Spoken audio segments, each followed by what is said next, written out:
Chegue logo, não se aveste não, a vida passa rápido demais, bora tomar café pra aquecer o coração.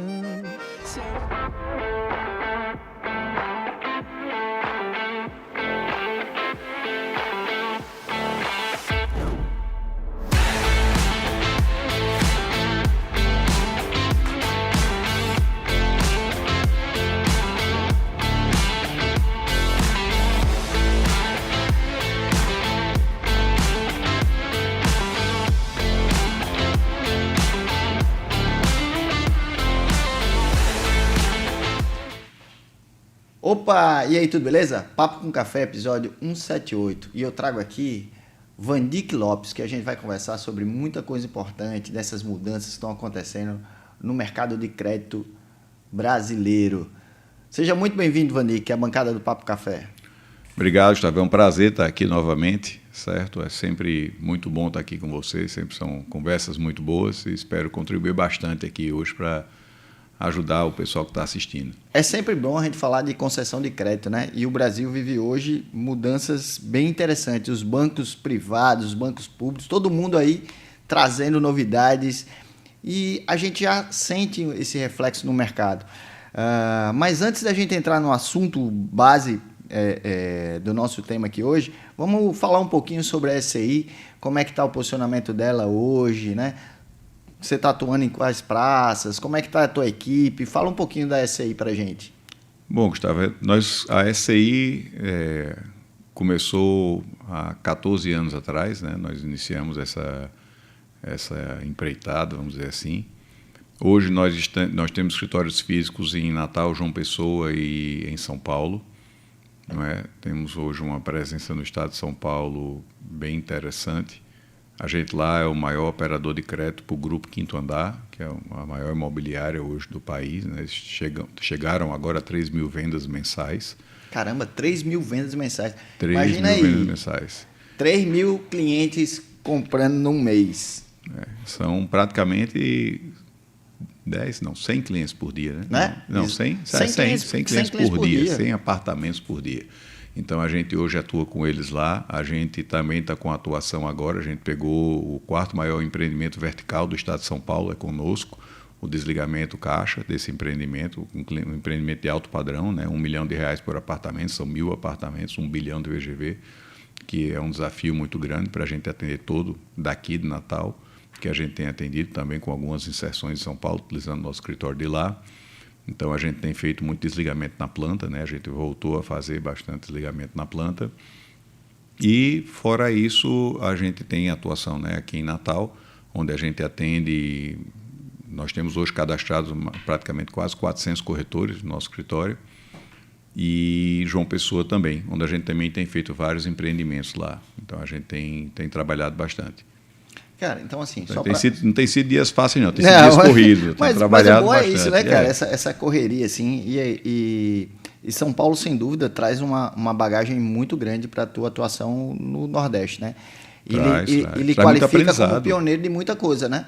Sim, e traz muito aprendizado, né? Porque você começa a lidar com um público bastante... lhe gera muita experiência. Você lida com um público diferente, você lida com padrões de exigência diferentes. Não é? Você lida com métodos, você começa a trazer novas metodologias de trabalho. A gente, com certeza, isso causa um amadurecimento fantástico para o escritório. E agora a gente deu um passo também, que a gente vai ser o primeiro, nós já começamos a operar, vamos ser o primeiro correspondente do Brasil a utilizar o sistema Salesforce, que é o maior sistema de gestão de atendimento a clientes. Utilizado pelas grandes empresas do país, né? Só a empresa grande utiliza os seus focos. Nós somos atrevidos, né? É o primeiro correspondente a atuar no Brasil. Quando o cara é humilde assim, né? Não, nós somos atrevidos. O cara é grande já, trabalha aí numa empresa que desliga aí 3 mil unidades mês, é um negócio... Não, eu não desligo 3 mil unidades mês, não. Você trabalha com uma empresa que desliga 3 mil unidades mês. Isso. E aí a gente resolveu implantar o Salesforce para dar métricas, não é? E inclusive para dar aos nossos parceiros, por exemplo, imobiliárias e construtoras, um portal de atendimento. O próprio corretor vai ter um atendimento 24 horas através de um IA. A IA que vai atender o corretor, a princípio. O cliente nunca vai ser atendido por IA no meu escritório, pelo menos eu não pretendo que isso aconteça. Mas o corretor vai poder perguntar como é que está o processo dele e sem filtros, né? A IA vai estar explicando para você em que etapa está e qual a previsão com base na nossa métrica de dados da emissão desse contrato. Então, o nosso objetivo é porque, às vezes, você, como corretor, né, na sua atuação como corretor, muitas vezes chega de noite e você faz, eita, como é que está o processo, não sei quem. Vou ter que perguntar e só vou ter a resposta amanhã. Então, a IA, por exemplo, vai poder lhe dizer que o processo está em engenharia há tantos dias, a previsão hoje, de acordo com a métrica daquele banco, são tantos dias, e que depois disso ele vai para a etapa tal e tal e tal e tal, e se tem pendência ou não tem pendência, se houve alguma coisa nesse sentido. Quando o imóvel for avaliado, automaticamente o corretor vai saber da avaliação do imóvel. Então, a gente está implementando tudo isso, porque eu acho que uma das maiores dores do corretor, quando trabalha com a gente, é exatamente essa transparência, né? Eu acho que todo corretor, desde que eu me entendo de gente nesse mercado, a maior dor sempre é o feedback e o follow-up. E fora isso, a gente vai ter métricas dos nossos próprios colaboradores de tempo de atendimento, como está indo cada atendimento de cada um, para a gente poder também trabalhar nessa melhoria, para entender os pontos fortes e pontos fracos, né? Até porque quando você tem uma equipe, e se você não metrifica como está indo as coisas, muitas vezes você só descobre os problemas depois que eles já acontecem. Então, se a gente puder ter essa previsibilidade, a gente também está trabalhando em cima disso. Isso é muito bacana de ver, porque assim, essa semana eu tive uma reunião com um empreendedor, uma agência de propaganda, e a dor dele era a falta de informação. Não especificamente na questão do financiamento, porque ele ainda está numa transição inicial do processo, né?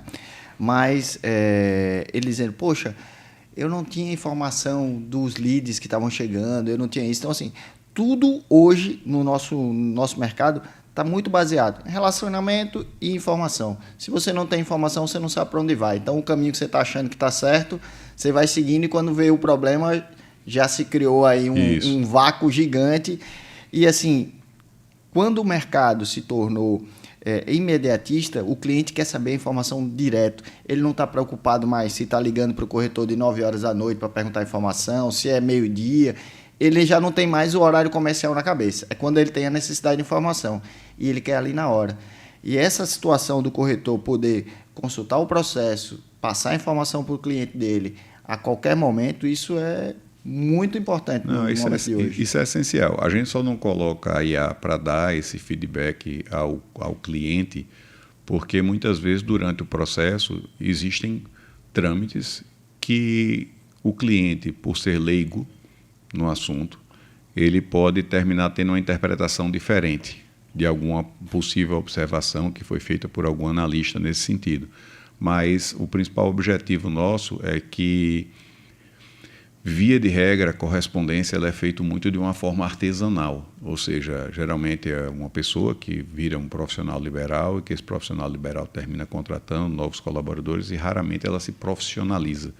Então, o nosso objetivo é exatamente dar eficiência através de uma profissionalização correta, né? Então, a gente cresceu bastante, a gente sofreu muito as dores do crescimento, porque você começa a contratar novas equipes, você vai descobrindo novos problemas, você começa a ter problemas de comunicação interna junto com os próprios retaguarda e atendimento e tudo isso. Então, a gente começou a trabalhar e, depois de várias tentativas e erros, né, na tentativa de acertar sempre, mas a gente terminou descobrindo que só uma solução mais robusta podia dar essa situação. A gente está pensando até em botar Severino. Severino é o nome que a gente está querendo dar para uma IA, que quando um cliente, por algum acaso, pergunta para alguma coisa no meio da noite, eu sou Severino, eu não sou o analista do seu processo, mas se eu puder lhe ajudar em algo, eu sou um pouco limitado, estou trabalhando aqui há pouco tempo, mas se eu puder lhe ajudar em algo, me pergunte, que se eu puder eu lhe respondo. E aí, ele limitadamente vai responder algumas informações. Talvez quem não faça a ligação, né, do nome, porque assim, a gente tem aí um faz-tudo, né? Um cara que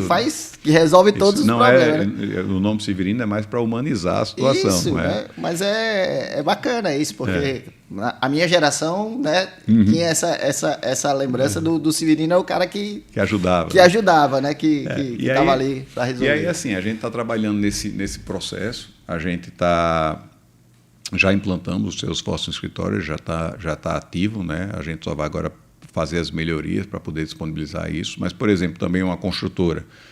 A construtora, quando ela vai fazer um desligamento de um empreendimento, ela tem lá 50 clientes para ser tratados. A construtora, quando ela deixa tudo solto, esses clientes vão cada um procurar um correspondente, cada um vai procurar um banco, um gerente, enfim. E quando isso acontece, a construtora perde a mão, né? Então, um dos nossos objetivos, tudo isso começou, na verdade, existe uma grande empresa de São Paulo, eu fui conversar com ela, sentei na mesa e ela fez, olha, eu até mando o meu processo para você, eu vejo que você realmente conhece do assunto, mas aqui em São Paulo tem vários correspondentes, boa parte deles medíocres, na minha opinião, segundo ela, e eu não lhe conheço. Certo? Você tem boas referências, mas não lhe conheço. E você está lá no Nordeste? Exatamente, você está lá no Nordeste. Aí ela fez, aí se eu boto o processo para você, eu estou arriscando, porque eu estou botando para alguém que não está aqui. Se eu botar alguém aqui e der errado, eu troco. Mas eles vão perguntar por que eu botei para você. Aí olhou e fez, o seu relatório é em Excel, né? Aí eu fiz, ela fez, pois é igual a todo mundo. Aí eu me levantei, agradeci e fui embora. Ela, por que isso? Não, eu vou voltar depois com alguma coisa diferente. Então, a partir daí, a gente começou essa tentativa de tentar mudar esse sistema.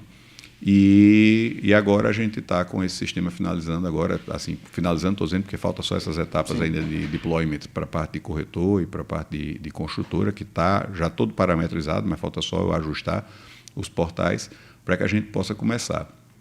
E tudo isso é para quê? Para que a gente possa garantir a qualidade, reduzir o erro humano, não é? Porque existem erros humanos, é claro, normal, reduzir o erro humano e melhorar a eficiência do processo. Então, o nosso objetivo é esse, inclusive vai dar rastreabilidade. Eu vou saber, por exemplo, vou dar um exemplo, você lançou um empreendimento, você fez uma campanha, você sabe quem veio daquela campanha. Eu vou ser capaz de lhe devolver cada campanha dizendo de onde vem esse cliente, porque eu tenho rastreabilidade do endereço inicial do cliente, eu vou ter rastreabilidade com relação a dados, logicamente, higienizados, né, para a LGPD, mas eu vou poder dizer assim, ó, você lançou essa campanha, você recebeu 50 leads que vieram para a gente. Esses 50 leads, tantos vieram de Lagoa Nova, tantos vieram de Candelária, tantos vieram de Morro Branco, tantos vieram não sei de onde. Você começa a ter as manchas de calor do mercado. Isso, né? Para você entender como funciona. Então, além da gente ter toda a gestão do processo, lhe permitir ter toda a transparência de como está o andamento do processo, a gente tem como lhe passar dados de forma geral para entender qual foi o público-alvo que você recebeu, qual foi a eficiência dessa campanha em termos de conversão efetiva e de onde veio esse pessoal, qual foi o tipo de perfil de renda que isso trouxe, o tipo de perfil profissional desse, né, de perfilar mais ou menos o perfil desse cliente, para você saber, inclusive, como está sendo tratado, como está sendo aprovado esse crédito desse seu cliente, qual a sua previsão de desembolso desse cliente, ou seja, se eu começo a tratar um cliente seu hoje, e eu sei que esse processo aqui está rodando em 30 dias, aqui está rodando em 12, aqui está rodando em 15, correndo normal, com todas as condições normais de temperatura e pressão, seu fluxo de caixa deverá entrar a partir de dia tal. Então, a gente consegue dar, inclusive, isso. Você falando aí, me veio um insight muito bacana agora, que a gente tem um parceiro que é a BCB, né, que é do Bruno Cantalupo, que é um cara que trabalha com inteligência imobiliária. Uhum. Né? Então, assim, vai ser muito oportuno, numa próxima vinda do Bruno aqui em Natal, a gente marcar um café para essa troca, porque Bruno trabalha com a captação do mercado futuro, ou seja, as expectativas, né? Assim, as pesquisas, e você vai ter os dados reais do que está acontecendo dentro do mercado. Então, eu acredito que essa união aí, SCI e BCB, vai ser muito bacana para a gente cada vez mais ter informação do mercado, que a gente é tão carente de informações, né? Eu fico vendo ainda alguns lançamentos que vêm ao mercado sem ter feito uma pesquisa, né? Porque as pessoas acreditam que é caro fazer uma pesquisa. Mas na hora que você está estratificando isso, você vai poder ter propriedade e dizer, cara, funciona assim, a gente tem esse crédito aqui, a gente tem esse cliente com esse perfil, acaba a gente trabalhando com mais confiança, né? Não, é verdade. E existe uma coisa também, Gustavo, que eu vejo muito, é que a gente trabalha muito com base nas nossas crenças. Não é? Então, você crê que não tem público para aquilo, ou você acha que tem público para aquilo, tudo é um seu achismo. Então, hoje você não sabe se a migração hoje que vem para Petrópolis, se é uma migração que está trabalhando entre Tirol e Petrópolis, ou se de repente é alguém de Lagoa Nova. Você não consegue entender hoje como funciona. Então, qual é o perfil do cliente que hoje financia R$1 milhão? Qual o perfil do cliente que hoje financia R$2 milhões? Vamos supor que você vai fazer um projeto Minha Casa Minha Vida. Vamos dar um exemplo, que a gente pretende lançar um núcleo de Minha Casa Minha Vida voltado para empresas de empreendimentos de maior volume, certo? Ou seja, não voltado para empresas que fazem casas isoladas, não de venda isolada, mas voltado para essas empresas que têm uma grande quantidade, porque quando você vai ver, principalmente no Minha Casa Minha Vida, por exemplo, lá no escritório, a nossa conversão de clientes chega a 70%, 70%, 80% dos clientes que chegam para a gente. Então, é uma conversão muito alta, porque você está lidando com um público SBPE que, via de regra, ele se prepara para comprar um imóvel. É muito difícil você estar assim, acordou e faz, vou comprar hoje.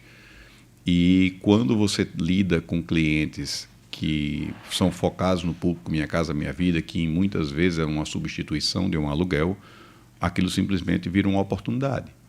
E essa pessoa nem sempre está pronta. E as campanhas são campanhas que você não tem hoje como traçar esse perfil desse cliente. Então, se você vai trabalhar com empreendimentos nessa volumetria, é muito importante para você entender o seguinte: as campanhas que eu fiz, como elas juntaram, como elas trouxeram, qual o perfil do cliente que eu estou trazendo. Porque uma vez eu lembro ter falado com uma pessoa, um grande empresário, hoje uma empresa de grande porte, no Minha Casa Minha Vida aqui, ele fez, Bandi, que lá a gente está aproveitando 6% dos nossos clientes. Caramba! Dos que querem, né? Não é dos que simplesmente dão ok, e aí? Os que entram, de fato, no funil tinham um aproveitamento de 6%. O que aquece.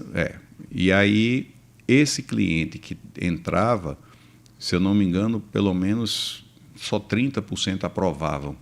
Então, quando você tem um empreendimento desse com volumetria, você tem dados e você consegue explicar como é que são os dados, você consegue até dar um fine-tuningzinho, né? Dar um ajuste para esse negócio. Então, aqui no estado estão começando a aparecer empreendimentos de volumetria interessante, onde a gente consegue agregar isso, né, com um sistema bem parametrizado, um sistema que gere essas métricas até para a gente entender. E, inclusive, uma das coisas que facilitará também no nosso sistema é que ele tem API para tudo.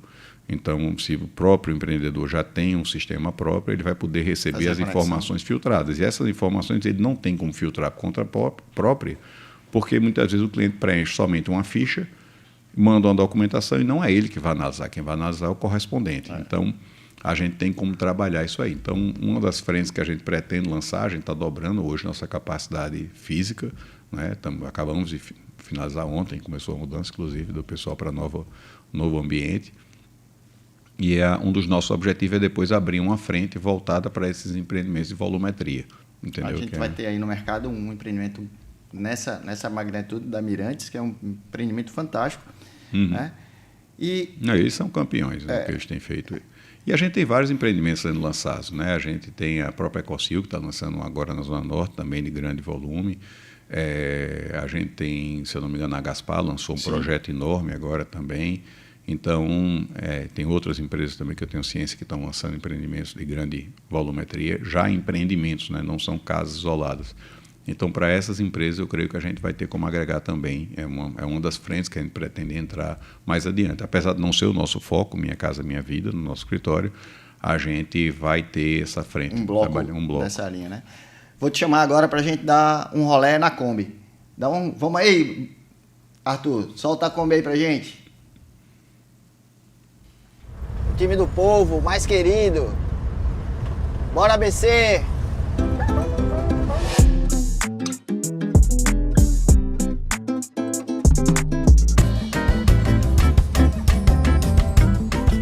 Aqui é a Rota do Sol.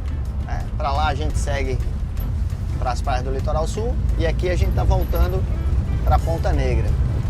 Aqui atrás a gente tem um Ponta Negra Boulevard, um grande empreendimento que a gente também participou na comercialização. Aqui a Colmeia fez o Terra Mares.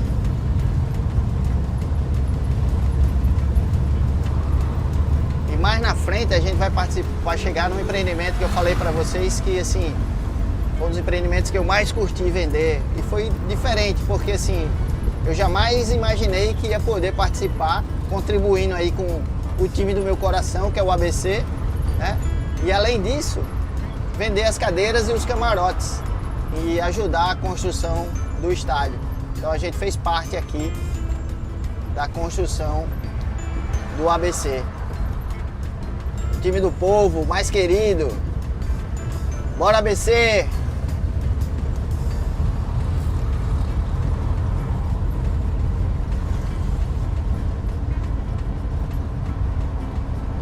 Esse aqui na frente é um empreendimento que eu tive a oportunidade de trabalhar desde a apresentação e da venda do terreno até o lançamento dele, que é um empreendimento Estrela do Atlântico, um dos prédios mais altos da cidade e um empreendimento que faz a diferença hoje, fez a diferença em Ponta Negra. Vizinho a ele a gente tem o Sports Park, que também foi um empreendimento que a gente lançou junto com a Ecocil, um empreendimento que ainda hoje é atualizado com o seu parque aquático, né, com sua estrutura de lazer voltada para a saúde e para o esporte. Então, você está convidado para dar esse rolê na Kombi com o Guga de Macedo. Projetinho bacana, deu uma repercussão muito legal, né? Levantou um saudosismo, porque a gente começou a resgatar uma série de coisas. Levei papai que está aqui para passear também na Kombi. Pô, foi divertido. Depois vamos marcar aí para a gente dar um rolê aí e contar umas histórias boas, porque ali é um ambiente para a gente contar histórias de vida, né? Então, mostrar nesse momento aí. Vandic, Natal começa a receber, quando eu falo Natal, eu falo Rio Grande do Norte, começou a mudar um pouquinho o conceito em relação assim, o que é financiamento bancário. A gente passou um momento, devido ao plano diretor, com muita obra a preço de custo, né? O que não utiliza o financiamento bancário. Mas esse mercado ele é mais limitado, ele para poucas pessoas, né? Para quem tem uma capacidade financeira diferente, então é um nicho muito específico. E hoje a gente vê, eu tive com um empreendedor que está lançando um produto, vai lançar um produto na Pipa, que é a MVP, né? O Aruan Pipa. E ele me disse que está surpreso e ele vai ser o primeiro empreendimento na Pipa com o financiamento da Caixa Econômica, né? Com o financiamento apoio à produção. E assim, ele disse, cara, incrível, eu já tenho aqui uma relação de pessoas interessadas gigante e assim, oferecendo algo que nunca foi ofertado. E a gente ainda vê poucas empresas no mercado local com essa visão de que vale a pena você colocar o teu produto no apoio à produção. É mais burocrático o processo de aprovação no banco, seguem outras coisas, porque além da incorporação, além dos processos de aprovação natural, você vai fazer um processo dentro do banco para que o banco aprove o projeto. Mas isso facilita muito a venda, ao meu ver, até porque oferta uma condição muito favorável de pagamento, né? E oferta uma chancela de que, assim, poxa, aquele empreendimento foi analisado por um banco, foi comprovada a capacidade de execução da empresa, né? E esses dias, Guilherme, que trabalhou com não sei se chegou a trabalhar contigo, que era um correspondente aqui, tudo, um garoto, e ele hoje está fora de Natal fazendo uma estruturação de alguns empreendimentos, né? E ele até falando assim, lembrando que isso em 2014, sei lá, 2000 e pouco, eu já falava para ele, pô, Guilherme, a solução para o mercado é a gente entrar no apoio à produção, uma coisa assim. Ele relembrando isso e dizendo que hoje vive isso. Como é que tu olha para isso e como é que você vê a aceitação hoje do empreendedor, do incorporador local nessa parceria com os bancos? Tá. Vamos separar a sua pergunta em duas partes. Você falou de Ecocil e tudo também, né? Vamos lá, vamos separar em duas partes. Uma coisa é o processo burocrático. Tudo que vai envolver crédito envolve burocracia. Sim. E quando você vai tratar de qualquer empreendimento com qualquer que seja a magnitude, a empresa tem que ter um histórico e tem que ter uma capacidade, né? A própria Caixa Econômica Federal, ela analisa você tanto pela sua capacidade técnica como sua capacidade financeira. Ou seja, você tem laço, você consegue, e você tem, né, corpo né, técnico para poder executar isso aí. Então, eu não posso falar pela Caixa, mas dizendo que Sim. é uma das coisas que a gente observa, que são as regras disso. E nem todas as empresas conseguem cumprir com os selos e com as necessidades. Então, realmente, isso é uma coisa que limita o mercado. No Brasil, você tem poucas... a gente tem muita burocracia para tudo que se faz e as formas de análise são sempre análises... análise olhando o seu passado. Sim. Né? Então, de fato, é um processo burocrático em qualquer instituição, não seria somente na Caixa, em Sim. qualquer instituição você tem um processo muito burocrático, porque não existe muita operação de investimento em greenfield, né? Ou seja, ninguém investe muito somente porque acha o projeto legal. Então, sim, de fato, é um processo burocrático para a empresa conseguir. E existe um outro processo que eu acho que muitas vezes é ignorado, e aí eu digo isso, né, pela minha experiência, que é o processo da venda do imóvel na planta. Não é? A gente teve alguns empreendimentos aqui em Natal, pelo menos eu conheço um recente, que ele lançou pensando em fazer isso e não teve sucesso. E aí, por que ele não teve sucesso? Quando você trata de um processo Minha Casa Minha Vida, veja, existem processos que eles são crédito dependentes e existe o crédito que ele é venda dependente. Então, você tem algumas Explica vendas... Explica aí para a gente. Aí, não, vamos lá. Assim... Minha Casa Minha Vida é uma operação crédito dependente. 100% crédito dependente. O cliente, perfil Minha Casa Minha Vida, que ele entra para fazer uma compra de um imóvel, ele não tem outra alternativa que se não financiar a compra do imóvel. Certo? Então, isso caracteriza o crédito dependente. Depende daquele crédito para me comprar o imóvel. Não existe venda sem o crédito. Certo, perfeito. Então, aquele empreendimento, 100% das unidades terminam sendo vendidas por crédito. A não ser por um eventual investidor, claro. Enfim. Mas é uma coisa que não é o perfil do empreendimento. Perfeito. Quando você vai para um empreendimento acima de 500, 600 mil reais, você começa a ter... a venda não é necessariamente crédito dependente. Você começa a ter perfis de clientes e um percentual do cliente que ele não obrigatoriamente precisaria contratar aquele financiamento. Ele pode estar, geralmente, muitas vezes é o segundo imóvel dessa pessoa. Ele tem um carro para vender, ele tem uma Exato, situação... ele tem algum patrimônio que ele vai trabalhando, o que, via de regra, não é a realidade do cliente. Perfil Minha Casa Minha Vida. Perfeito. Então, quando você trata isso, você começa a ter uma dificuldade que vem da própria venda. O corretor ele não recebe treinamento adequado, ou seja, eu não posso dizer que o corretor é leigo, não, ele não foi treinado, ele não recebeu treinamento nem a orientação adequada. E como vender aquilo para um cliente para dizer assim, você vai financiar agora, você vai receber daqui a 3 anos seu empreendimento, 2 anos, o que quer que seja o prazo daquela obra, mas você tem que financiar logo e você vai pagar só juros até receber o imóvel. Aí o cliente faz, não. Eu quero ir pagando. Então, quando você tem os dois modelos no mesmo empreendimento, certo? Por exemplo, o próprio empreendimento de pipa, ele tem pessoas que podem estar pagando à vista. Sim, com certeza. Mas para ele operar e para a operação dele ser melhor, muitas vezes é melhor que boa parte dos clientes compre financiado, né? O projeto lá de Marcelo da MVP. Mas tem vários outros projetos assim, tá? Esse tipo de processo, que ele não é crédito dependente, ele é muito perigoso, porque, como via de regra não existe uma metodologia para explicar ao cliente que é melhor ele financiar agora do que ele deixar para financiar quando for entrega, ele tem vantagens financeiras reais.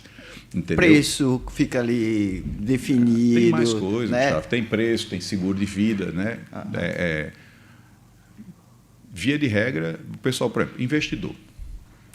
Nesse projeto de São Paulo, inclusive, o nosso maior desafio é que a gente recebeu uma carteira, mais ou menos uns 200 milhões de reais de vendas já realizadas, que a gente tinha que transformar em financiamento.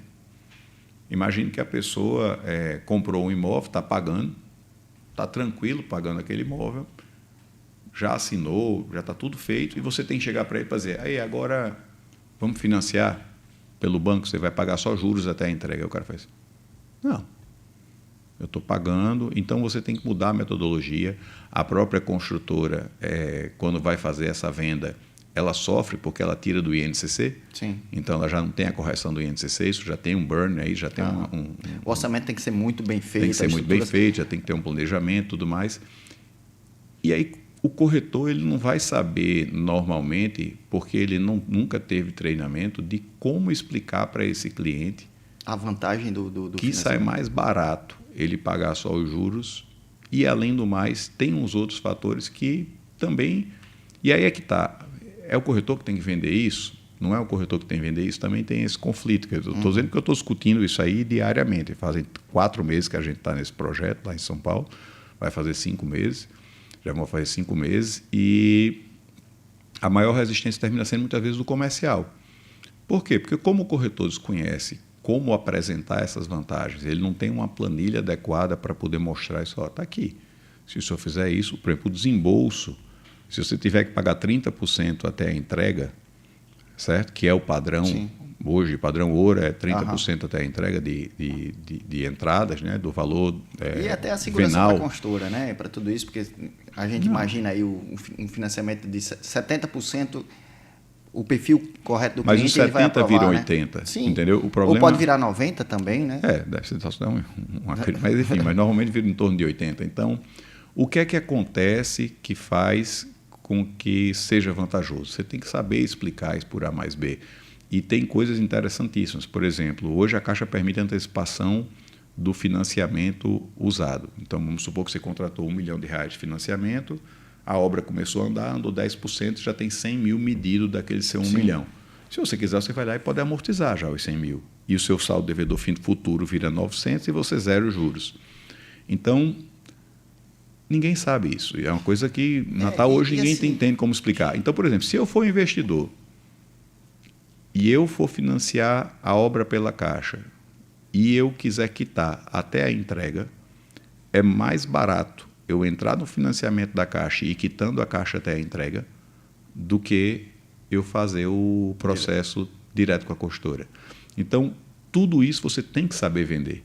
Entendeu? Tem um ponto, por exemplo, até agora, o da Andrade Marinho, que vai entregar em junho do próximo ano o Privilégio Ponta Negra, por exemplo, quem está comprando lá para investir, né? Ele vai ter aí 40%, 45% até a entrega, certo? Eu vou pegar aquele saldo e vou financiar, certo?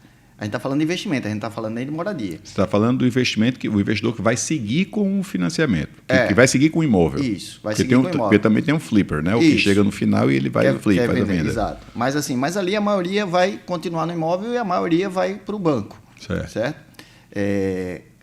Na hora que ele vai para o banco, com os seus 60%, vamos colocar assim, de saldo, ele vai começar a rentabilizar, né? Então ele vai ter alguém pagando.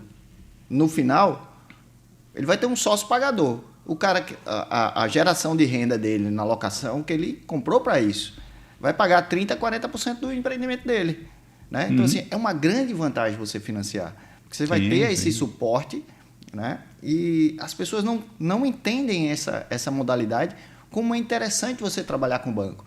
Mesmo a gente tendo juros ainda elevados no mercado, mas que estão em queda, né? A gente já vê sinalização de Itaú dizendo que vai baixar, né? De Inter dizendo que vai chegar... Vamos entrar nisso, né? já.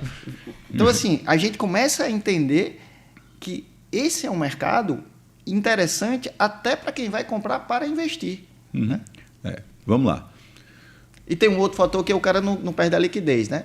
Isso. É isso que eu quero dizer. Vamos lá. Existem 3 coisas que eu acho que muitas vezes... Porque tudo depende do ângulo que você vê e da forma que você observa.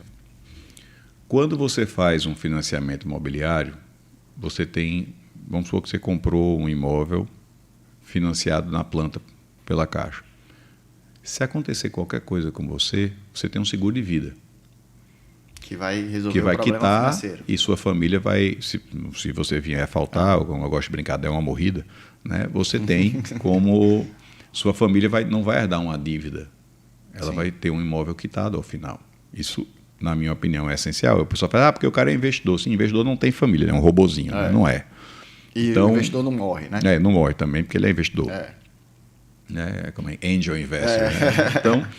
Então, quando você vai ver não só você economiza, não só você deixa de descapitalizar, como também você ainda tem essas vantagens.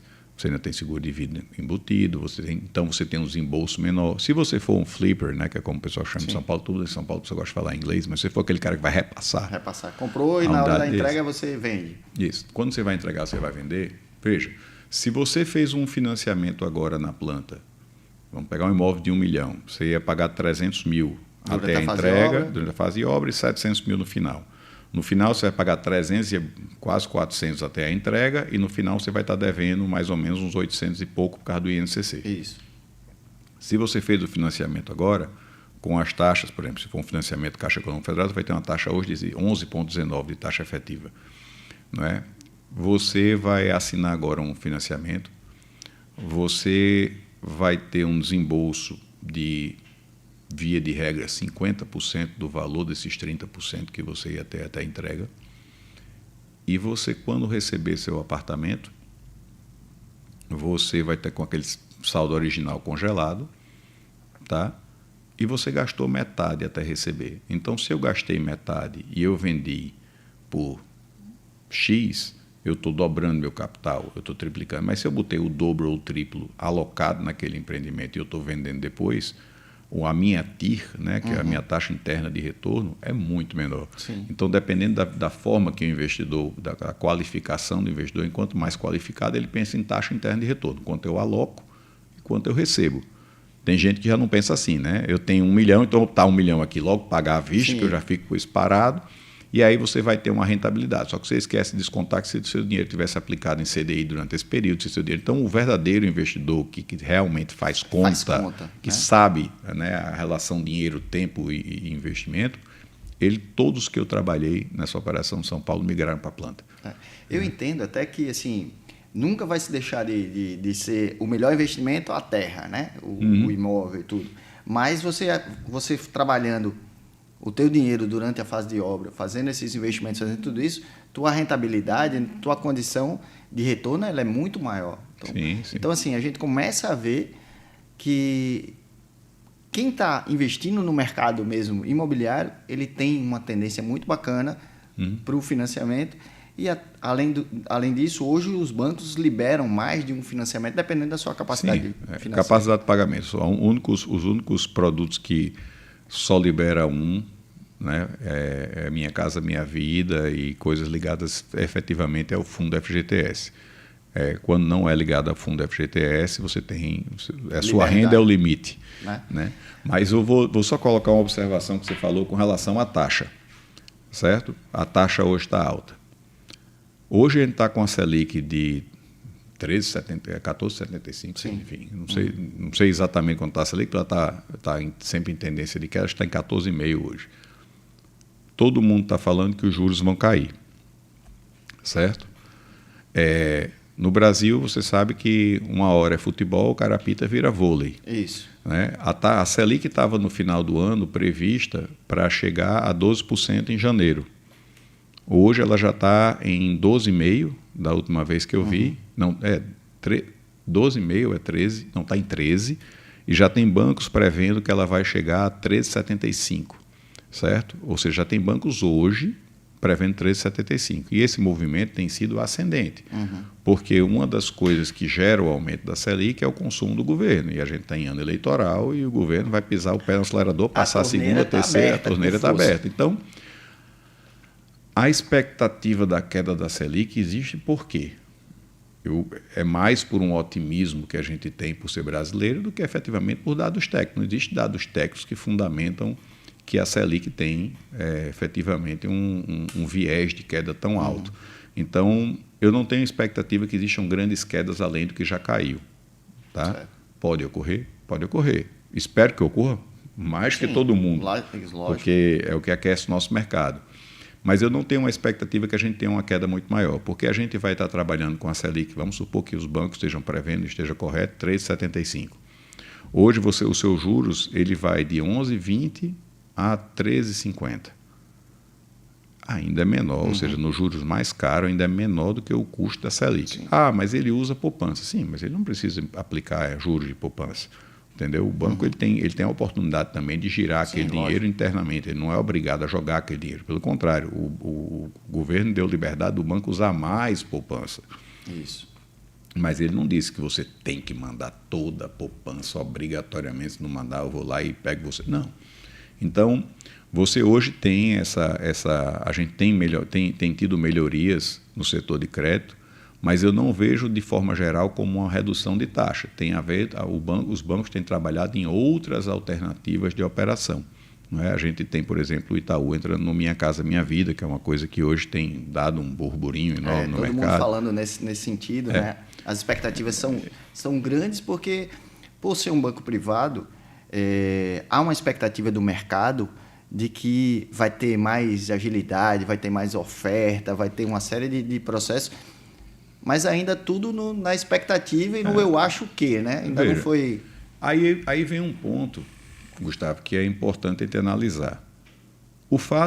O banco que tem maior condição estrutural para lidar com a volumetria do Minha Casa Minha Vida é a Caixa. Não, e a expertise dela é essa. Exatamente. Né? Então, assim, nenhum banco vai ter hoje uma estrutura, porque os bancos privados todos operam através de BPOs, que são centralizadoras, que são onde tem o jurídico e tudo mais, cada um tem seu próprio motor de análise de crédito, e as empresas de engenharia são terceirizadas, como a própria Caixa também é. O que eu acho que a gente ainda tem que entender, né, porque o piloto previsto pelo Itaú é setembro, que eles vão começar a operação. Eles estão movimentando o mercado, mas pelo que tem sim, em informação junto com o próprio banco, aqui vai ser em setembro que eles vão lançar. O Itaú está previsto a lançar a operação em setembro, mas existem vários pontos que ainda estão em aberto, principalmente para quem trabalha com a burocracia e o lado operacional, que você sabe quais são as regras. Então, o Minha Casa Minha Vida, que é operado pela Caixa, o Banco do Brasil tem uma presença incipiente, ele é um processo que ele tem várias regras. Então, as regras do Minha Casa Minha Vida são muito, muito claras, né? Elas são regras que você tem que ser o único imóvel, não precisa ser o primeiro, mas tem que ser o único imóvel. São regras do fundo FGTS. E essas regras também cumprem com relação à renda. E o Itaú, quando ele vai aprovar uma proposta, se chegar agora e pedir para lançar uma proposta no Itaú, você pode botar a renda que você quiser, que se o banco tiver dentro daquela base de birôs de crédito e tudo mais, uma percepção de que sua renda é X, ele libera. Então, o Itaú, você não precisa mandar documento. A gente gosta de dizer que o Itaú ele tem a renda Itaú e tem a renda formal. Se você não for aprovado, porque ele já sabia que você tinha aquele dinheiro, você tem que mandar a renda formal como você manda na Caixa. A Caixa toda a renda é a renda fiscal. Então, quando você vai ver isso com o Itaú, ele vai aprovar pelo que a gente disser, pelo que se disser? Não vai. Então, tem muita coisa que está em aberto. Aí começaram a dizer agora no mercado, né, porque hoje em dia essas informações de Instagram e tem muito negócio são um caso sério. Né, tem muito especialista. Não, tem muito especialista. A gente tem especialista em tudo. A gente mesmo de vez em quando é especialista em política, nunca estudou. Né? Futebol, exato. Né? Então, assim, você começa a ouvir vários rumores de que o Itaú, na verdade, ele vai abrir uma linha específica utilizando os juros da poupança que ele tem, ele vai destinar uma parte dessa para abocanhar a faixa 4. E ele vai operar com juros de Minha Casa Minha Vida para clientes nesse perfil, mas vai ser SBPE. Se for SBPE, se ele for usar os recursos da poupança que ele tem, não for usar recursos do FGTS, ou ele for fazer um blend nesses recursos, tipo o cliente que entrar com a gente, que se enquadrar no Minha Casa Minha Vida, eu jogo para dentro do Minha Casa Minha Vida com fundo FGTS, e o cliente que tiver meu interesse, mas que teria enquadrado aquela operação do Minha Casa Minha Vida, eu vou aplicar os juros de Minha Casa Minha Vida, vou jogar ele para o SBPE. Se isso acontecer, né?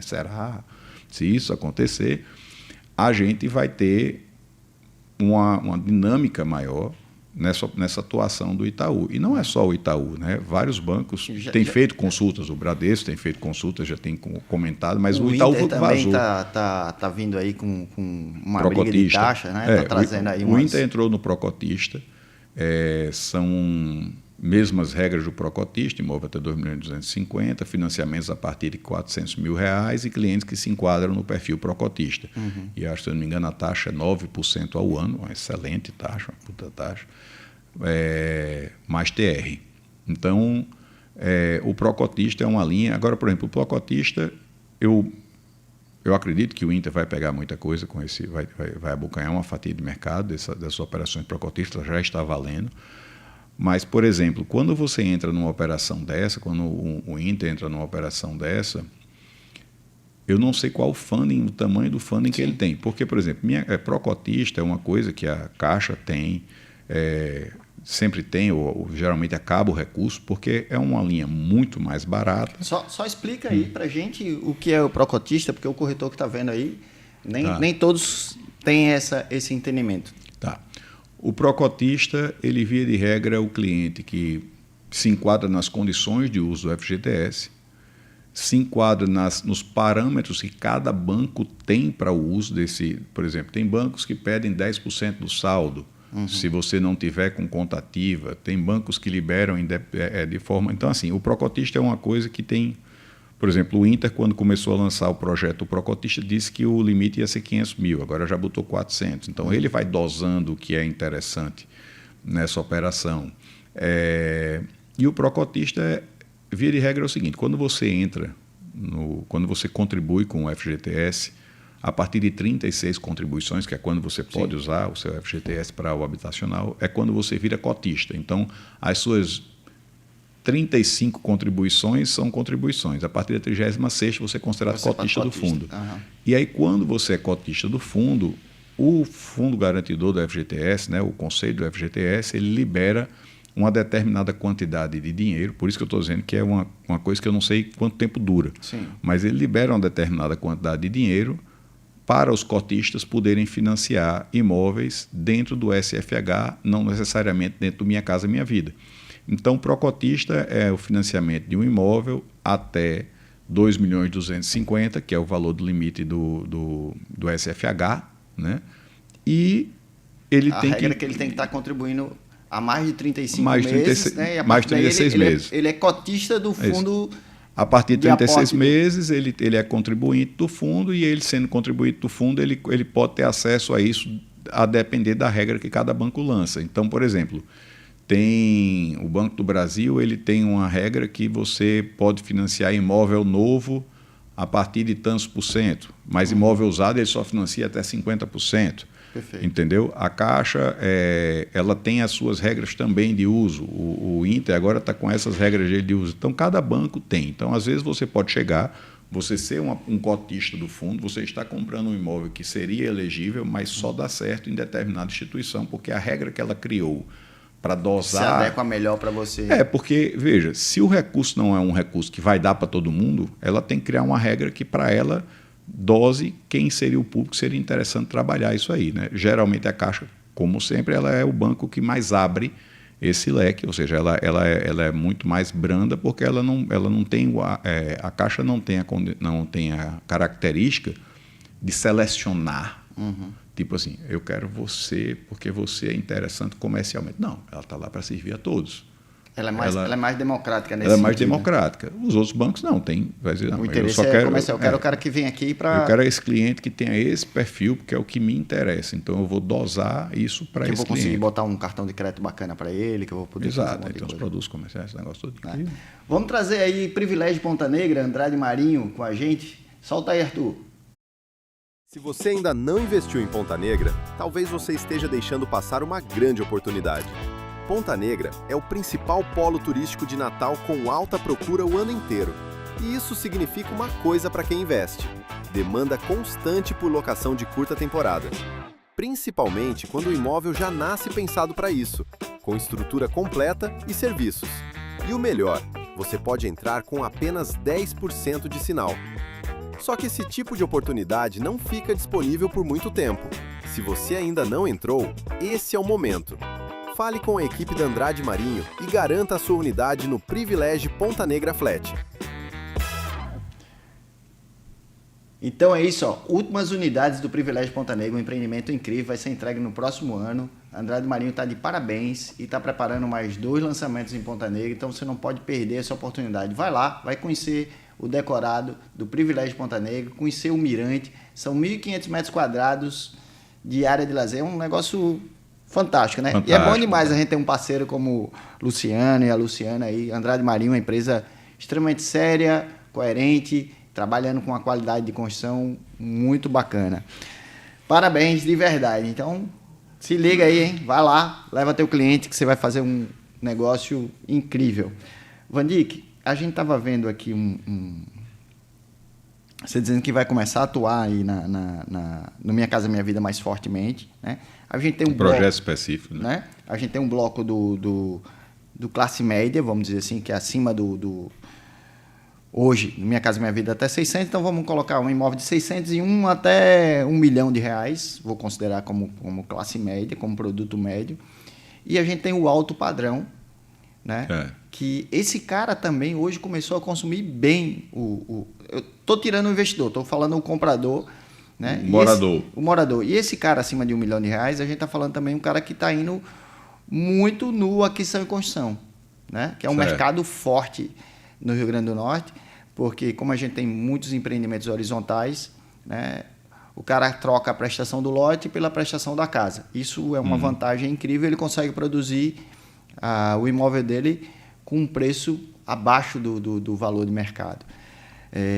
Essa é uma operação que você vê também como duradoura e como interessante para o mercado? É uma operação excelente para quem vai construir uma casa e não está com todos os recursos, ou quem vai construir e tem um recurso. Porque você rechear um imóvel, ele custa praticamente 50%, 60% do mesmo imóvel.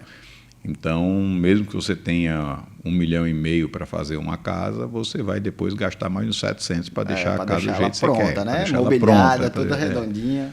E eu acho engraçado porque tem gente que tem medo de juros, né? Medo de financiamento imobiliário. Aí ele faz, não, eu vou fazer com o meu dinheiro, eu não quero meter banco.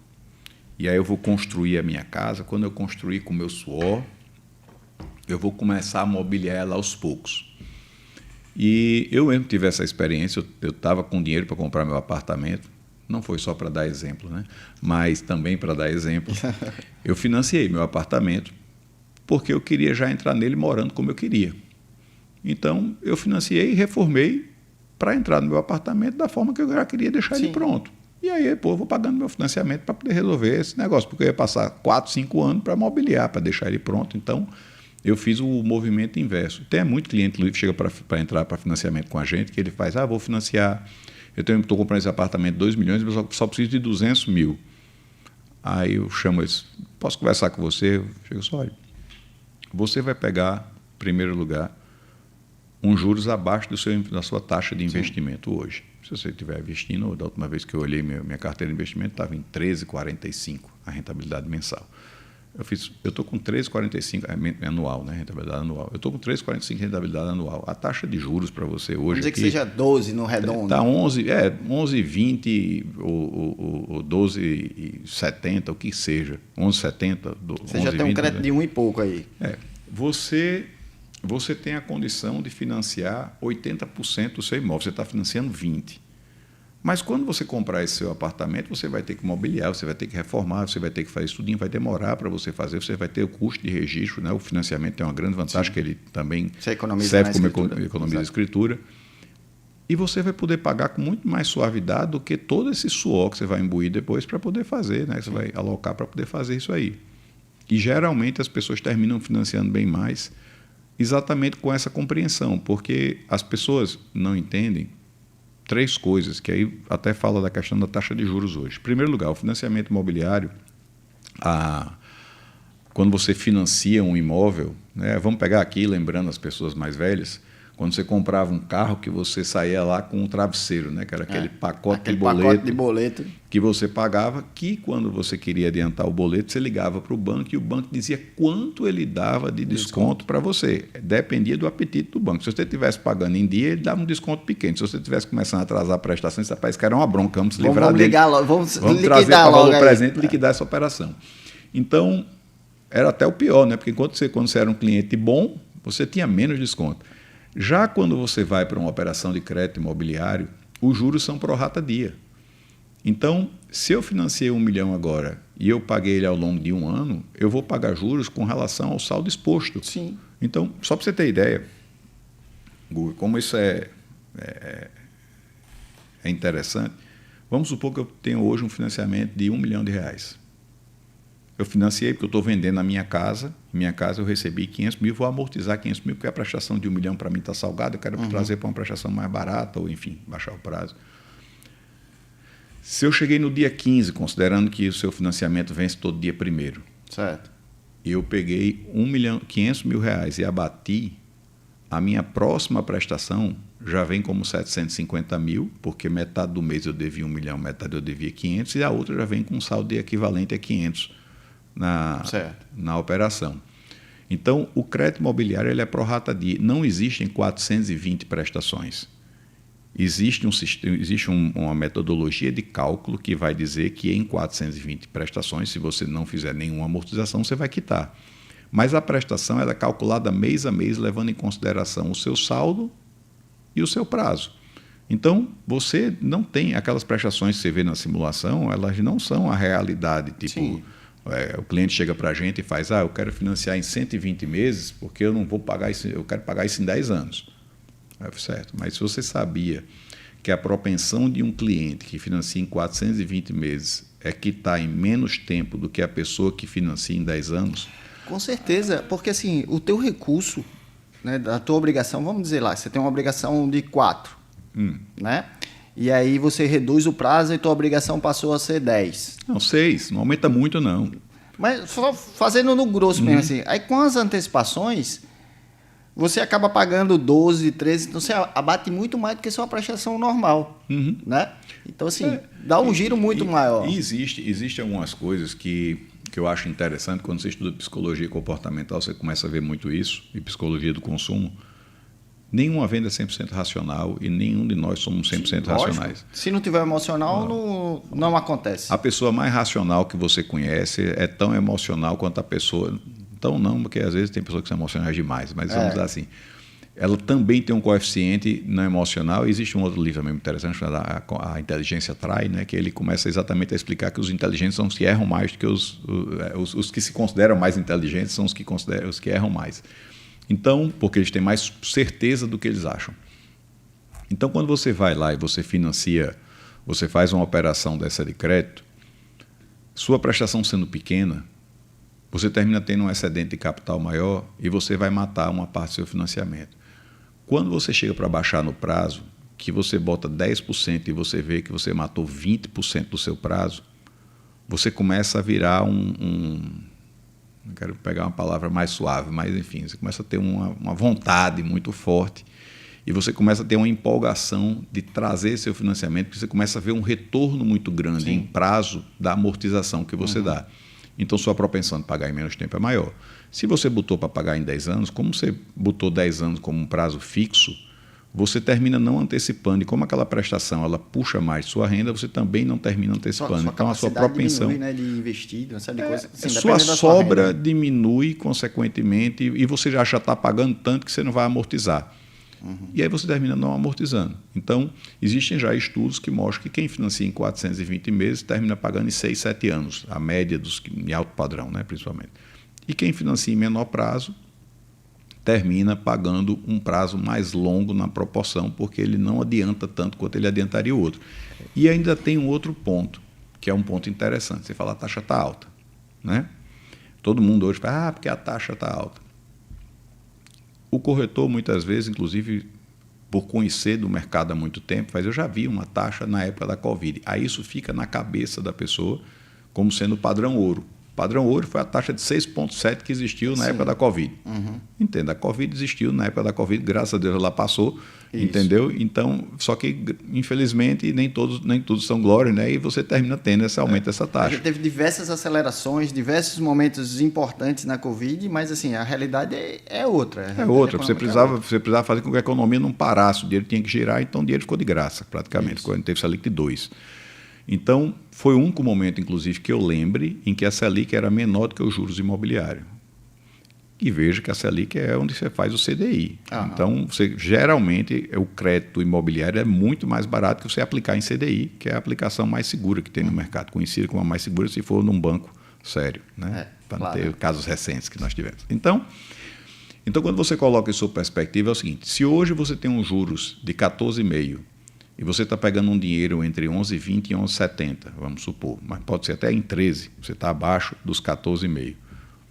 Se daqui a um ano os juros caem, supondo esse cenário, e a taxa cai para 10%, você faz uma portabilidade e você trava a sua taxa 10%. Mas você tem que lembrar que se você adiar a sua compra do seu imóvel para esperar a taxa chegar a 10%, você vai estar comprando um imóvel muito mais caro. Porque cada percentual de juros que cai, você aumenta uma faixa enorme de pessoas que podem comprar aquele mesmo imóvel. Então a demanda vai subir e o preço do imóvel vai subir. E o mercado, assim, a gente tem que entender hoje, olhando para o Rio Grande do Norte, nós ainda temos o menor preço da região Nordeste. Então, o menor assim, disparado. A gente vai ter um teto para chegar aí e pode ser com uma velocidade muito grande. Né? Então, assim, a hora de comprar é agora. Só fazer aqui um lembrete aí. A Audita, a empresa de inteligência na área contábil, tributária. Então, os caras são fera. O Pedro está aí pegado no imposto de renda, mas a partir de hoje ele disse que está tranquilo, né? Porque aí já passou essa fase e ele vai vir aqui para a gente conversar sobre, mais uma vez, para a gente conversar sobre essa questão tributária, de como é que a gente tem que se programar, porque assim, as empresas do mercado imobiliário, de incorporação, precisam entender muito bem, precisam saber fazer conta, né? Então, assim, corretor de imóveis precisa saber fazer conta, incorporador, arquiteto, todo mundo precisa saber fazer conta. A matemática é fundamental para a gente aqui. Também quem está chegando em Natal é a Purágua, uma empresa que vem fazer tratamentos de água na piscina, de caixa d'água e tudo isso. É uma empresa de Brasília, parceira nossa que está chegando aqui no Rio Grande do Norte. Fiquem ligados aí que breve a gente vai estar com muita coisa da Purágua. Vandic, chegamos à hora da pergunta do milhão. A gente tem muito assunto, vamos ter que voltar várias vezes aqui. Tô às ordens. É sempre bacana falar sobre crédito, é sempre bacana falar sobre oportunidade de negócio. E eu ia esquecendo de dizer uma coisa, entre os fatores também de facilitar a venda e facilitar mobiliar o apartamento, tem um outro ponto fundamental que isso ajuda, né? É a gente não ter o moído da esposa dizendo, ei, tá faltando mobiliar aqui a sala, tá faltando a cozinha, tá faltando... Isso aí tem um peso gigante, né? A gente consegue estruturar coisas e vamos entrar em casa tudo arrumado. Né? E tem uma coisa também, deixa eu dizer uma coisa que eu acho interessante. Quando os juros estão muito baixos, o financiamento imobiliário substitui o aluguel. Sim. É o caso da Minha Casa Minha Vida. Isso. Aí eu estava pegando, não faz muito tempo, eu estava conversando com um cliente, né? E ele... Diga, eu estou querendo ver, mas eu pago 6 mil de aluguel, se eu for fazer esse financiamento aqui, eu vou pagar 9 mil reais de prestação. Era uma operação que ele estava fazendo. Eu fiz, certo. E por que eu vou financiar se eu estou pagando o aluguel? Aí você tem aqueles motes, né? Porque o aluguel é eterno, o financiamento um dia você quita, né? Você tem aquele negócio, mas eu cheguei para ele... O aluguel é despesa, o financiamento é investimento. Aí, todo aquele... Eu fiz, rapaz, deixa eu dizer uma coisa a você. Quem mora de aluguel nunca mora como ele quer, mora como o inquilino deixou para ele morar. Né? Então, quando eu morei um período de aluguel, eu não botava um ar-condicionado na sala porque o apartamento não era meu. Isso. Eu não trocava aquele móvel que estava lá meio deteriorado, né? Aquela cozinha que estava com aquela porta meio capenga. Aquela porta assim, né? olhando para você de banda, né? Esse negócio todinho, porque aquilo não era meu. Então eu fazia melhoramentos esporádicos, mas eu nunca morava como eu queria. Não é nem melhoramento, é manutenção. Né? Você fazia a manutenção necessária, mas você não faz melhorias em nada. Exato. Então, quando você compra o seu imóvel, você começa a morar como você quer. O apartamento é seu. Se quiser derrubar uma parede, você derruba, contanto, né? Lógico, respeitando a regra para não cair o prédio. Mas você está fazendo o que você está morando onde você quer. Então, você modifica a sala, você trabalha, você investe, você bota o móvel, você troca aquele negócio todinho. Então, aí vem a parte. Aí também a sua esposa vai começar a agradecer, porque ela vai dizer, meu, pelo amor de Deus, está do jeito que eu queria, aquele quadro, aquele negócio. Ele colocou esse ar-condicionado na sala para receber nossos amigos. Então, eu acho que quando você financia, você faz isso, e financiamento ele não é veneno se você fizer de acordo com a sua capacidade financeira. Pelo contrário, ele vai gerar patrimônio. Eu não conheço, ou pelo menos eu desconheço, quem fez um grande patrimônio, quem conseguiu juntar algum dinheiro a longo prazo, Ou seja, não é juntar agora Sim. porque está fazendo bolsa, não sei o quê, e ficou rico porque fez 2 milhões de reais. Mas quem, ao final da vida, conseguiu construir algo se não foi através de imóveis? Se você for olhar, todas as grandes famílias... As grandes fortunas as têm grandes a base, fortunas, todo mundo que construiu alguma coisa, construiu comprando imóvel. Eu conheço vários clientes nossos que compraram um imóvel, foram lá, fizeram o negócio quando estava quitando, entraram já em outro, Ele fez, Vandic, entenda, se eu não tivesse esse financiamento para correr atrás, eu nunca juntaria 500 mil para comprar aquele apartamento que está alugado. Se eu não fizesse isso aqui, eu nunca me esforçaria para comprar esse outro de 400. E quando eu vejo, esse cliente já está com 5 milhões de reais em imóveis, certo?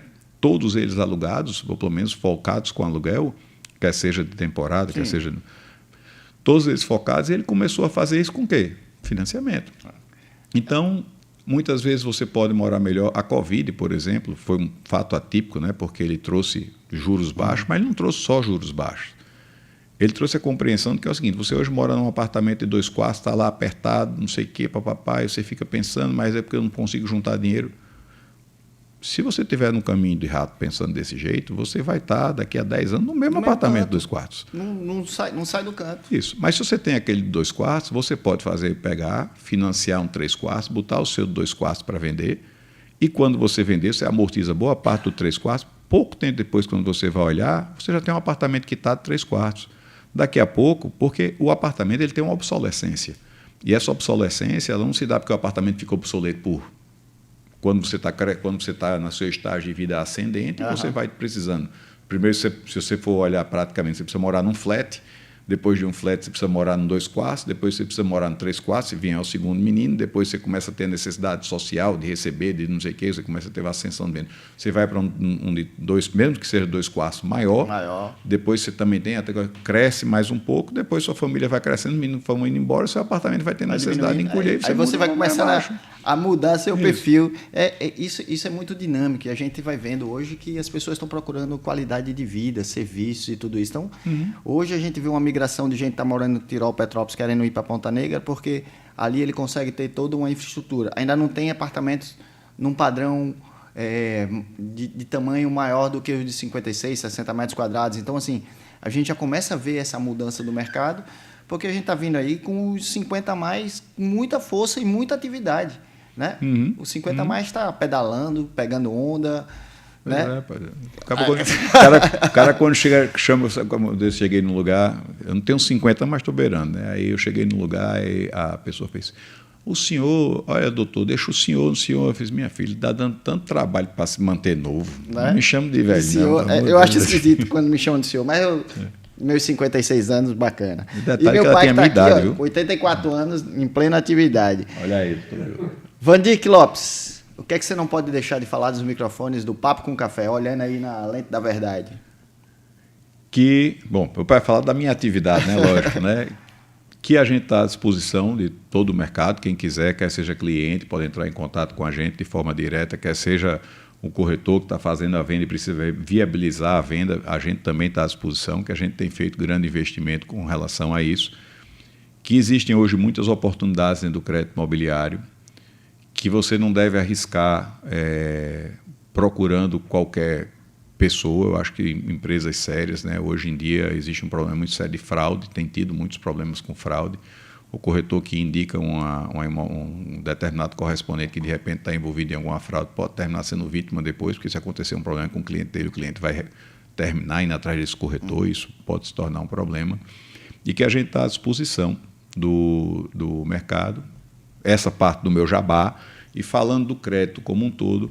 Crédito imobiliário não é veneno, crédito imobiliário não é uma coisa ruim, a taxa boa é a taxa de agora, porque se a taxa cair, você melhora, se a taxa subir, você está travado. Portabilidade não custa caro, portabilidade custa 0,2% do valor do financiamento, não tem TBI, não tem registro novo, porque todo mundo acha que portabilidade tem toda uma operação. Então, por exemplo, agora mesmo a gente pegou um cliente que está fazendo uma portabilidade, ele tinha pego juros mais altos, na época ele não estava enquadrado, não estava fiscalmente ok para poder apresentar a renda, ele estava precisando comprar, comprou um imóvel com uma taxa caríssima. Né? E é o exemplo que eu dou sempre. Vandic, eu só aprovei nessa taxa aqui de 13%. É o imóvel que você quer? compre, se organize e daqui a 6 meses você faz uma portabilidade e muda para uma taxa mais barata. Mas o problema é que muitas vezes ele não se organizou para aquilo e quando chegou a hora de você comprar, porque a hora de comprar é a hora de comprar, Guga.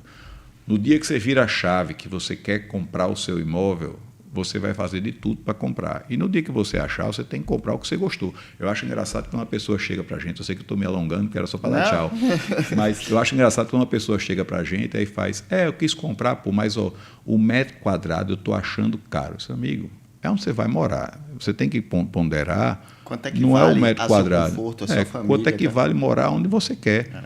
Onde eu moro hoje, eu queria morar nesse prédio por 10 anos. Não é nada, não é nada mais, porque eu gostava do estilo dele. Ele tem um vizinho fantástico, chamado Luciano Barros, vizinho de Vandi, que é meu vizinho top da verdade. Meu vizinho de baixo, né? Qualquer barulho que eu faço cai na cabeça dele. Tá em cima de Luciano. Quando eu fui fazer o projeto lá, né, Gracita, que foi a arquiteta da gente, fiz Gracita, é o seguinte, só não pode furar o teto do Luciano, pelo amor de Deus, porque eu vou ser vizinho dele, o homem é o cinto do prédio. Já pensou, tem que ficar furando, quebrando o teto do homem aqui, eu vou ficar mal visto dentro do prédio, ainda mais um vizinho que ele tem que prezar bastante. Mas deixa eu fazer um depoimento aqui.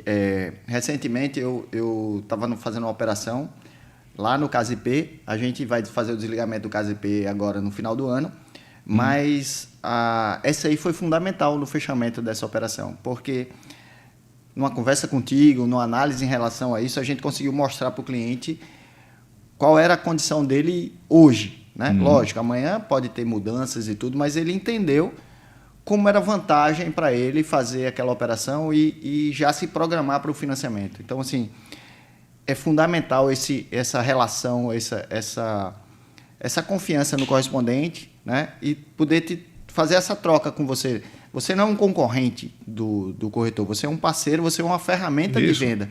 E na hora que a gente entende isso, facilita de verdade. Agradeço a sua equipe aí que foi pronta ali para... Eu acredito, inclusive, é isso que tem nos feito crescer muito, certo? Em São Paulo, principalmente, porque o modelo padrão do nosso ramo é o correspondente ele ser uma pessoa operacional. Certo? E eu nunca acreditei no modelo de eu ser uma pessoa que pega documento para lançar em banco. Eu sempre acreditei que a gente tem que ser um facilitador de venda. Então, a nossa relação de ligação com o corretor, lá no escritório que eu brigo muito o seguinte, pessoal, não é para o corretor estar mandando documento para vocês, é para você estar lidando com o cliente. A gente tem que estar aqui para facilitar a venda, então não tem que estar aqui para fazer processo. A gente tem que estar aqui para viabilizar a venda, para a gente oferecer a melhor solução que vai se enquadrar para aquele cliente, dada a necessidade desse cliente. A gente está aqui a gente só agrega valor ao corretor se a gente resolver a venda que ele está fazendo e a gente resolver da melhor maneira para beneficiar o cliente que a gente está atendendo. Inclusive, no meu escritório, o meu cliente, via de regra, primário, não é o cliente que financia. O meu cliente primário é o corretor, o construtor e, muitas vezes, o gerente de banco. Porque o meu cliente primário é quem me manda clientes. Sim. Não é? Nosso recebimento de cliente de rua é incipiente. Então, eu agrego para o corretor quando eu viabilizo a venda, eu agrego para o construtor quando eu não só viabilizo a venda, como eu organizo a carteira dele para que ele não tenha dor de cabeça, porque imagine você com 50 unidades, cada um com correspondente, então isso é uma dor de cabeça. Né? E eu ajudo o gerente do banco, porque, via de regra, os bancos hoje não fazem, nenhum banco, nenhuma instituição financeira hoje faz o processo. Todo o processo é feito por uma BPO. E eu gosto de dizer que a gente é da guerra e o cliente é o civil. Né? Então, o cliente é um civil, tendo que lidar com a burocracia. Recebe uma pendência, por exemplo, Natal, a Prefeitura de Natal tem a certidão efitêutica, porque Natal tem lá o DEM da Prefeitura. Isso. E todos os bancos, na verdade, a Caixa Econômica Federal, um desses estava um problema sério, isso que o pessoal pedia um ACAT, porque era laudêmio. E não são todo lugar que tem laudêmio prefeitura. Então, até você explicar, imagine um cliente se estiver fazendo um processo por conta própria. É loucura, pô. Entendeu? E às vezes acontecem casos. Hoje, na minha consulta, eu estava na consulta antes de vir para cá, um amigo da gente foi contar que teve com um amigo dele, médico, que foi fazer um processo com a gente. E aí eu fui explicar, ele fez, rapaz, e ele inclusive ficou chateado porque teve que fazer. Eu disse, olha, A gente não pode explicar tudo o que acontece, mas o cliente estava dentro da PLFT. Ele fez, PLFT? Eu fiz, isso que é PLFT, esse programa de lavagem de dinheiro e financiamento ao terrorismo. O cara fez, que é isso? Eu fiz, mas eu não posso explicar para o seu cliente que ele está na PLFT porque é sigilo bancário.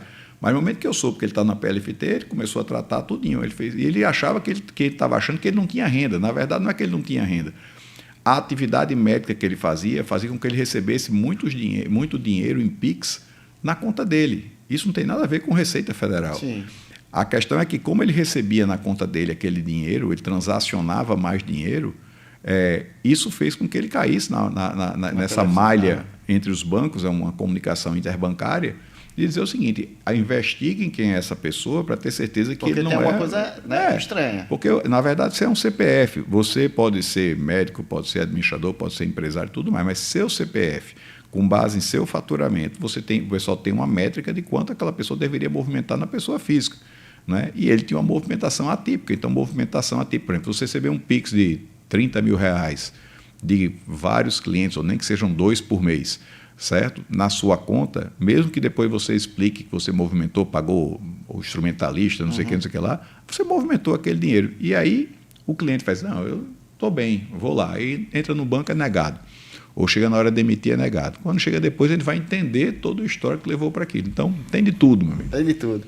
Gente, esse papo foi incrível. E era só para dar tchau, tá, pessoal? Só para dizer uma coisa, eu passei mais meia hora. Melhor cortar, viu? Me corto, não me dê mais cerimônia de fechamento. Tranquilo, Vandico. Tchau. A casa é nossa aqui.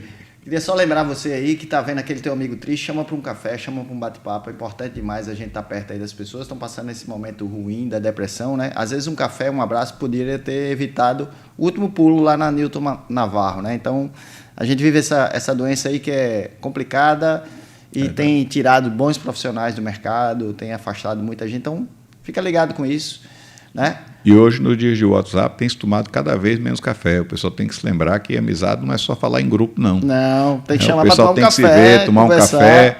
Trocar ideia. Tomar uma cerveja, né? Porque não sei se pode falar de álcool. Tomar uma cervejinha, né? Chamar um amigo para tomar um uísque. Não tem problema, tem que ter um vinho. É se uma divertir, coisa importante. Né? Importante. Olho no olho. Gente, esse foi o Papo com Café, episódio 178, aqui com Vandique Lopes, do SCI. Então, fica com Deus e até a próxima. Valeu! Valeu, Guga. Obrigado. Chegue logo, não se aveste não. A vida passa rápido demais. Bora tomar café.